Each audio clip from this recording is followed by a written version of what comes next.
What's going on, everybody? This is Tony here at Comiverse. Welcome you back to another video.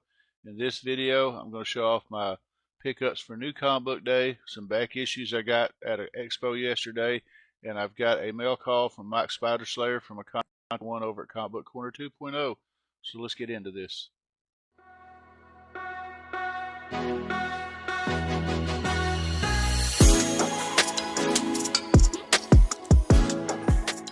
Okay, so the first books I want to show off are the New Comic Book Day issues I got from my LCS The Rogues Gallery over at Marketplace in Jonesboro.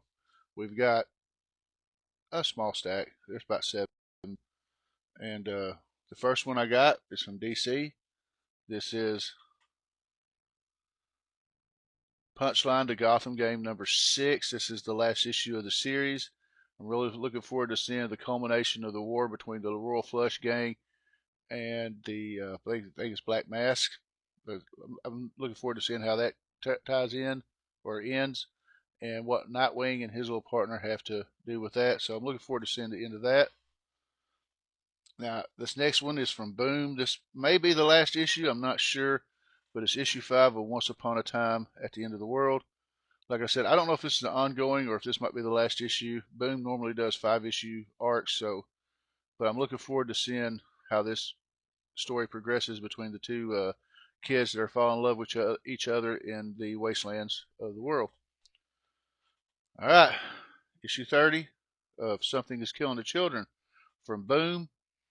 We're finally going to see, hopefully, the battle between Cutter and Erica Slaughter. And this has been a really good series as well, as Erica's being hunted down by her own order, and now she's having to deal with this psycho named Cutter. Over at Marvel,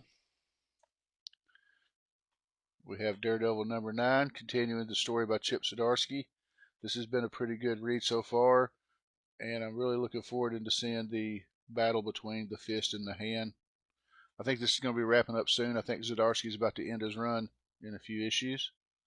And the last books I got were Alex Ross Timeless Variants, which I got the one for Daredevil, which is the Electra cover. And even though I'm not reading the series, I got issue 4 of the Invincible Iron Man with the Mandarin cover. And then I have Venom Lethal Protector 2, issue number 1, with a badass Venom cover. And that's all the stuff I got for New Comic Book Day. And so I'm going to go right into the back issues I picked up for yesterday.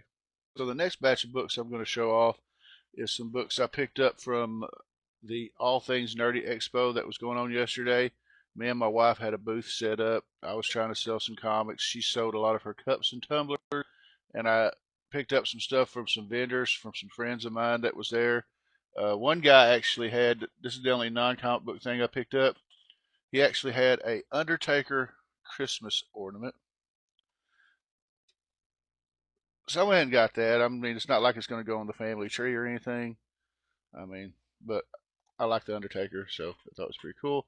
So here are the books I picked up. Now, the first book I picked up from my buddy Shane Morgan, I got this strictly as a cover buy.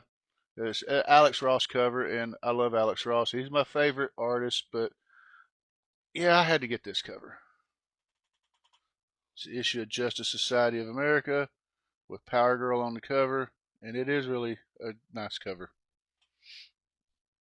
Now, I did a lot of book for book trades with my buddy Eric that was there, and I was able to get about 9 issues of G.I. Joe.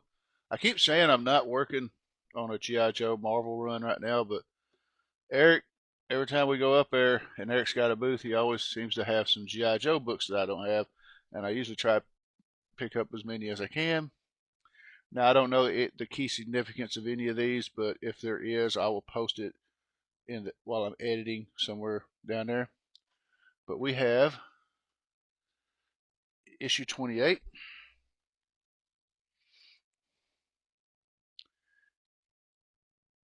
issue 30,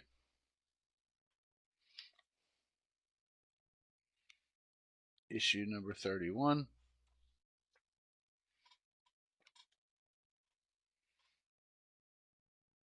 issue number 32,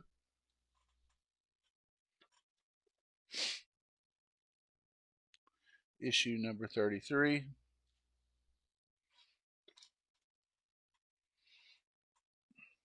issue number 34,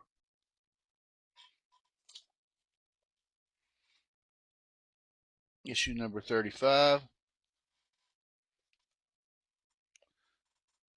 issue number 47,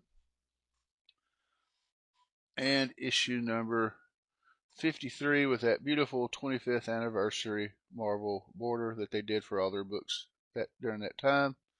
These are all mostly low grade, which is fine. I'm just trying to do something. I think with those, I think I got like maybe 30 Joe books now for the Marvel run. But I'm going to try to get as many as I can.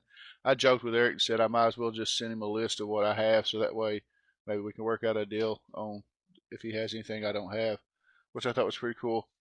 The last thing I got picked up while I was there, and before I didn't mention this at the beginning, when I started talking about the All Things Nerdy Expo, they had a lady there by the name of Renee Jacobs, which was the voice of the original April O'Neil in the very first Turtles cartoon, and she was really sweet. She was a really nice lady. She took a picture with some of us, which I don't have the picture. She took a picture of me and Shane and Eric holding some turtle figures, that giant turtle figures that Shane was selling, and it was pretty cool. But she was a sweet lady. I just thought I'd mention that real quick. And the last book I picked up was from another Shane, different Shane, and it's a Silver Age Spidey, and I'm keeping it in the bag for a reason. So pardon the glare, but it's ASM number 65. I paid $15 for it. Now, unfortunately, I didn't pull the book out of the bag and inspect it like I should have, but because if I would have, I would have seen that it had a partially detached cover. But I mean, still, 15 bucks for a Silver Age ASM is pretty cool. And my buddy Greg told me that he might be able to fix that since I'm not planning on sending in to get it graded or anything. We will see. But that's all the stuff I picked up yesterday during the All Things Nerdy Volume 12 Expo, and I had a good time. I got a little bit of sunburn. And so, all right, so the last thing I'm going to show off is a mail call I got from Mike Spider Slayer over at Comic Book Corner 2.0. So what we did is, or what's going on is, Mike's got this little thing, show he does, and it's called the Top 10 Covers, where every week he goes right before New Comic Book Day and he will showcase what he thinks is, or what he believes is, the 10 best covers for that week. And in the video, he allows the people that are watching the video to comment and vote on which cover they like the best.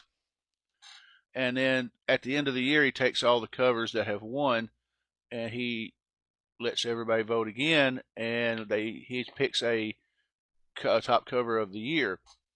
Well, it's been a few weeks ago. He did a video where he got some books donated to him from his sponsor at Mutant Beaver Comics, and he did a giveaway where all you had to do is comment during this pick, just leave a comment on which cover you wanted to vote for, and then put it like hashtag giveaway or something, and I won it. So these are the books that I won from that giveaway.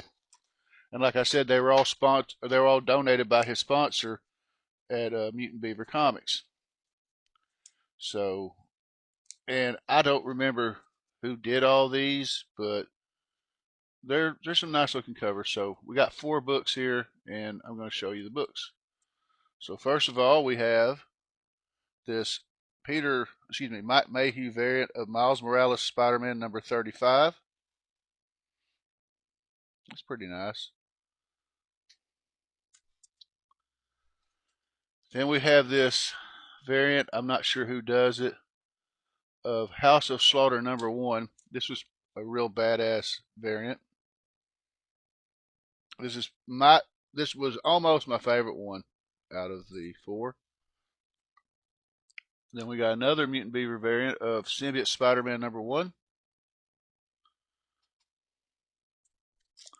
And then finally, this is my favorite one, and I don't know who did it, but this is a variant for Batgirls #1. I want to say it's Shannon Mayer. Mike, if you're watching this video, you can tell me in the comments who did this one. I'm not really sure who did the variants, but I want to thank him for sending me those books. I thought it was pretty cool. I actually won a giveaway.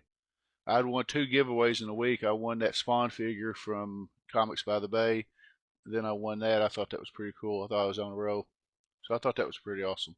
There you have it. That's everything I got yesterday, whether it be mail, new comic book day pickups, or wheeling and dealing and trading.